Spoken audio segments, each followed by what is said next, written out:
हरियाणा की हर अपडेट के लिए बेल आइकन दबाएं और सब्सक्राइब करें STV हरियाणा न्यूज। नमस्कार, आपके साथ मैं हूं अनामिका अजय मिश्रा। देश में लगातार कोरोना महामारी पैर पसार रही है। संक्रमण का यह मकड़जाल फैलता ही जा रहा है। कोरोना संक्रमण ने विकराल रूप धारण कर लिया है। हर जन बेहाल है। सरकार लगातार प्रयासरत, फिर भी इसे काबू में नहीं किया जा सका। बेकाबू हो गया है कोरोना इस वक्त। ऐसे वक्त में प्रधानमंत्री ने मन की बात कार्यक्रम के जरिए लोगों से वैक्सीन के प्रति जो भ्रांतियां हैं, अफवाह जो है, उन अफवाहों पर ध्यान न देने की अपील की है। रिपोर्ट देखें।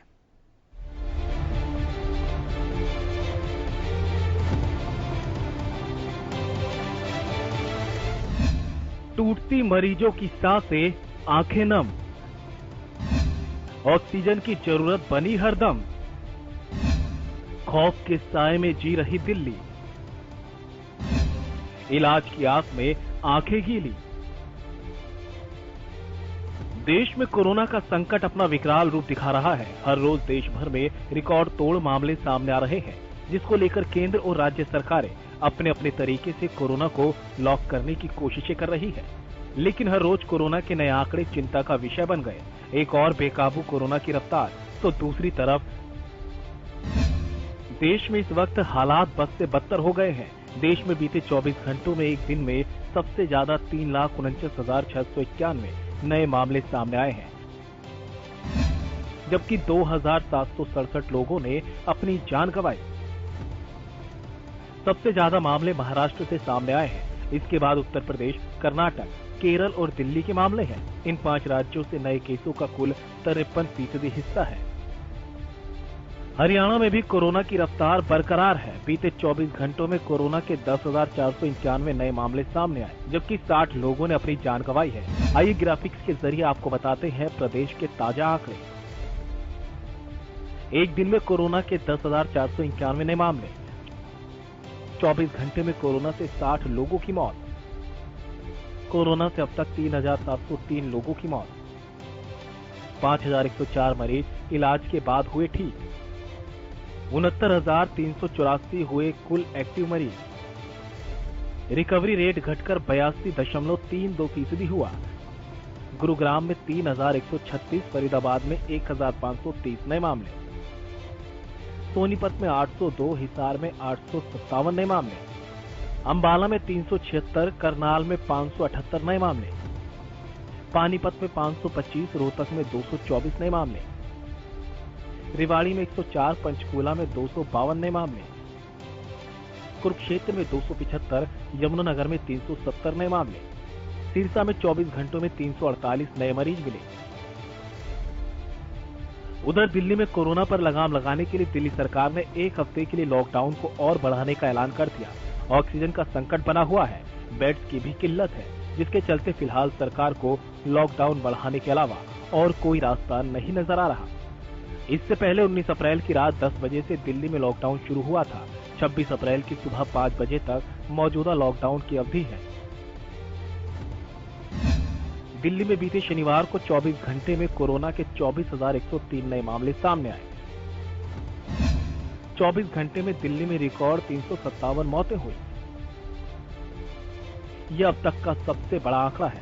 फिलहाल राजधानी में 93,080 मरीजों का इलाज चल रहा है। इससे पहले शुक्रवार को दिल्ली में 348 मरीजों की मौत हुई थी। पिछले हफ्ते हम लोगों ने 6 दिन का लॉकडाउन लगाया था, जो कि कल सुबह 5 बजे ख़त्म हो रहा है। जिस तरह से तेज़ी से केसेस बढ़ रहे हैं दिल्ली के अंदर, उसको देखते हुए ये लॉकडाउन लगाना बहुत ज़रूरी हो गया था। ये एक तरह से आखिरी हथियार है कोरोना के से डील करने के लिए, लेकिन जिस तरह से केसेस बढ़ रहे थे, ये आखिरी हथियार इस्तेमाल करना ज़रूरी हो गया था। लेकिन अभी भी कोरोना का कहर जारी है और कोरोना कम नहीं हो रहा। तो इसीलिए उसके मद्देनज़र कई लोगों के भी, जनता के बीच में भी जब हम लोगों ने बात करने की कोशिश की, सबका मत यही है कि लॉकडाउन को भी और बढ़ाना चाहिए। तो लॉकडाउन को दिल्ली के अंदर 1 हफ्ते के लिए और बढ़ाया जा रहा है, अगले सोमवार को सुबह 5 बजे तक के लिए। उधर हरियाणा के पार्क अस्पताल में ऑक्सीजन की बेहद कमी हो गई। खुद अस्पताल प्रबंधन ने ट्वीट कर ऑक्सीजन के लिए सरकार से मदद मांगी है। ऑक्सीजन की किल्लत अब जानलेवा बन रही है। जिस ऑक्सीजन पर लोगों की जिंदगी की सांस अटकी हुई है, उसी की किल्लत से कोरोना मरीज जूझ रहे हैं। लोग चीख चिल्ला रहे हैं कि उनके अपनों को ऑक्सीजन सिलेंडर मिल जाए। दिल्ली के कई और अस्पतालों में भी ऑक्सीजन की किल्लत बताई जा रही है। अस्पताल प्रशासन लगातार ऑक्सीजन की सप्लाई सुनिश्चित करने की गुहार लगा रहा है, लेकिन हालात लगातार बिगड़ते जा रहे हैं। अब सवाल ये है कि आखिर हालात काबू कैसे आए? क्या सियासत से उठकर कोरोना पर कंट्रोल किया जाएगा? आखिर कब लोगों को अस्पतालों में ऑक्सीजन मिलना शुरू हो जाएगी? Bureau report, Haryana news. Lockdown है क्या आखिरी रास्ता, ये जान लेते हैं सोनीपत का हाल और हिसार का। दोनों जगह से हमारे संवाददाता ताजा जानकारी के साथ सीधे जुड़ रहे हैं, ज्यादा अपडेट लिए हुए। लाजपत, आपसे शुरुआत कर रहे हो, सोनीपत का हाल बताएं। यहाँ पर सिस्टम कैसा काम कर रहा है, लोग किस तरह से सजग सावधान नजर आ रहे हैं, आंकड़े क्या बोल रहे हैं? जी बिल्कुल अनामिका, देखिए बात करें तो दिल्ली एनसीआर के नजदीक जिला सोनीपत लगातार 2020 में, जैसे हरियाणा न्यूज की टीम ने बताया था कि दिल्ली की आफत सोनीपत पर बरस सकती है। अब 2021 का जो समय है वो और भी कठिन है, लेकिन 2020 में जो लॉकडाउन किया गया था, वो चैन जो तोड़ी गई थी उससे काफी राहत मिली थी। लेकिन अब 2021 है, लोग चाहते हैं दोबारा से लॉकडाउन, क्योंकि लोग इसलिए चाहते हैं कि लोग जो है लापरवाह है, मास्क का इस्तेमाल नहीं कर रहे हैं, सोशल डिस्टेंसिंग का ध्यान नहीं दे रहे हैं, भीड़ भड़ाका ऐसी जारी है। प्रशासन का प्रयास है कि कैसे न कैसे इस कोरोना चैन को तोड़ा जाए, लेकिन लोग लापरवाह है। वो लोग चाहते हैं कि दोबारा से लॉकडाउन हो। हम अपील करते हैं हरियाणा न्यूज की टीम की तरफ से कि आप सोशल डिस्टेंसिंग का ध्यान रखें, मास्क का ध्यान रखें। अगर सरकार को लॉकडाउन करना पड़ा तो अभी तक हालात सुधरे नहीं है, लेकिन और गंभीर बन जाएंगे। जैसे कि दिल्ली में 1 सप्ताह का लॉकडाउन किया गया था, मजबूरी अब दूसरा सप्ताह भी दिल्ली को लॉकडाउन किया गया है। तो ऐसे में हरियाणा को लॉकडाउन ना करना पड़े, इसलिए लोग लापरवाह है। और दिल्ली की दहलीज पर बैठे किसान, उन्होंने साफ इनकार कर दिया है जो कोरोना टेस्टिंग के लिए। आप अंदाजा लगा सकते हैं कि जो सोनीपत के हालात गंभीर बन सकते हैं, क्योंकि अलग अलग स्टेट के लोग हैं वो पलायन कर रहे हैं। यहाँ से पलायन करना भी उनका लाजमी है, मजबूरी है, क्योंकि पिछला जो अगर अतीत में जाए तो 2020 में काफी फैक्ट्रियां बंद हो गई थी, लोगों को पलायन करना पड़ा था। दोबारा से पटड़ी लाइन पे आई थी, फिर किसान आंदोलन आ गया दोबारा। अब तीसरी बार फिर 2020 में कोरोना के पेशेंट बढ़ रहे हैं। तो अलग अलग जो स्टेट के लोग हैं वो यहाँ से भाग रहे हैं, और यहाँ से भागना जो उनके लिए आफत बन सकता है। कोरोना टेस्टिंग नहीं करवा रहे हैं और ऐसे ही बसों में भीड़ बनकर जा रही है, तो वो लोग अपने क्षेत्र और अपनी जगह के लिए आफत बनते हुए नजर आ रहे हैं। सोनीपत कोरोना योद्धा जो स्वास्थ्य विभाग की टीम लगातार अपनी जान को जोखिम में देकर प्रयास कर रही है कि लोगों की जान बचाई जाए। पुलिस प्रशासन भी अपना प्रयास कर रहा है कि कैसे न कैसे 6 बजे के बाद जो लॉकडाउन लगाया गया है, दुकानदार लापरवाह हैं, अपनी जान को जोखिम में देकर दुकानें खोलते हैं। लेकिन पुलिस का प्रशासन का यह प्रयास है कि दोबारा से अगर लोगों को बचाया जाए। गाड़ियां पीसीआर घूमती हैं, लेकिन जैसे पीसीआर वहां से गुजरती है दोबारा से दुकान खोल लेते हैं। दुकानदारों की भी मजबूरी है, क्योंकि दुकानदारों की इसलिए कि किराए पर दुकान है, मकान किराए पर है। सरकार को अगर ठोस कदम उठाने हो तो बिजली बिल माफ करने होंगे, दुकानों का किराया माफ करना होगा, मकानों का जो किराया माफ करना होगा, तभी इस लॉकडाउन को कामयाब मान सकते हैं। अगर लॉकडाउन करना पड़ा मजबूरी, तो ये चीजें बहुत जरूरी हैं। अगर वरना जैसे लॉकडाउन की जो पिछले अतीत में जाएं तो जैसे लोगों की बैंक की किस्त थी या किराए थे मकान के या दुकान के या शिक्षा की, ऐसे ही लगातार जारी था। और अगर अब लॉकडाउन करना पड़ा तो ये काफी और भी किल्लत आ सकती है। तो लोग लगातार लापरवाह है और कोरोना के पेशेंट लगातार बढ़ रहे हैं। मौत के आंकड़े 100 से अधिक हो चुके हैं सोनीपत के अंदर। आप अंदाजा लगा सकते हैं कि 100 से अधिक जब मौतें हो चुकी हैं तो कहीं ना कहीं सरकार को ठोस कदम उठाना ना पड़े। इसलिए जैसे गांव के हासिल की बात करें तो गांव के जो मौजूद सरपंच हैं या मेंबर है या चौकीदार हैं, उनकी जिम्मेवारी बनती है कि गांव को ध्यान दे और गांव की जो स्वच्छता है उन पर ध्यान दे, क्योंकि डेंगू और मलेरिया जैसी बीमारी है जो गांव में भी फैलना शुरू हो चुकी है और उन पर कोरोना की भी अटैक हो सकता है। तो लोग कहीं ना कहीं लापरवाह दिखाई दे रहे हैं। जी नंदिनी। अनामिका से बात कर रहे हैं लाजपत आप, मैं लौट रही हूँ दोबारा आपके पास। अनुप कुंडू, हिसार का हाल बताएं। कोई बात।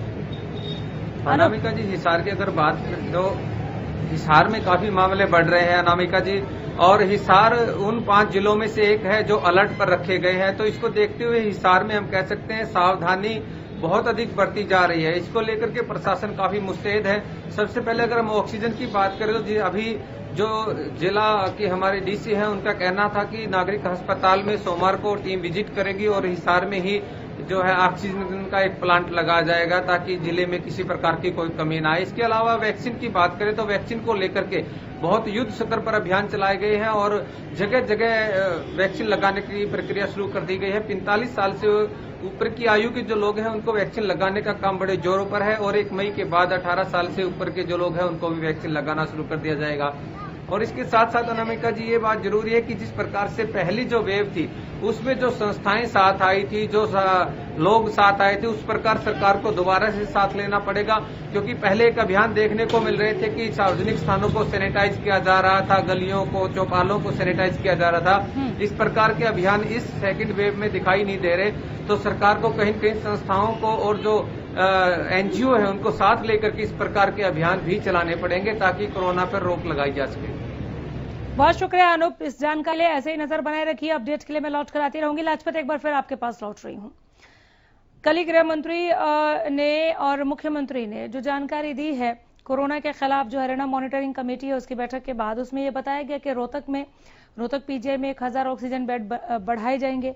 1200 और बेड के भी ऑक्सीजन बेड की भी व्यवस्था की जा रही है, वैकल्पिक व्यवस्था की जा रही है। उन 1200 में से कुछ 100 क्या सोनीपत? जी बिल्कुल, देखिए अनामिका, सोनीपत के लिए काफी बड़ी आफत हो सकती है। सोनीपत के लिए इसलिए कि यहाँ पर जैसे औद्योगिक क्षेत्र काफी बड़ा है और किसान आंदोलन भी काफी बड़ा है और जैसे जैसे मरीज बढ़ेंगे तो यहाँ पर काफी दिक्कत आ सकती है क्योंकि जैसा कि यहाँ पर जो अलग स्टेट के लोग हैं या किसान आंदोलन है या गांव के आंचल है या शहर है, अगर पेशेंट बढ़ेंगे तो काफी किल्लत आ सकती है। अभी तक के हालात बिल्कुल सामान्य हैं।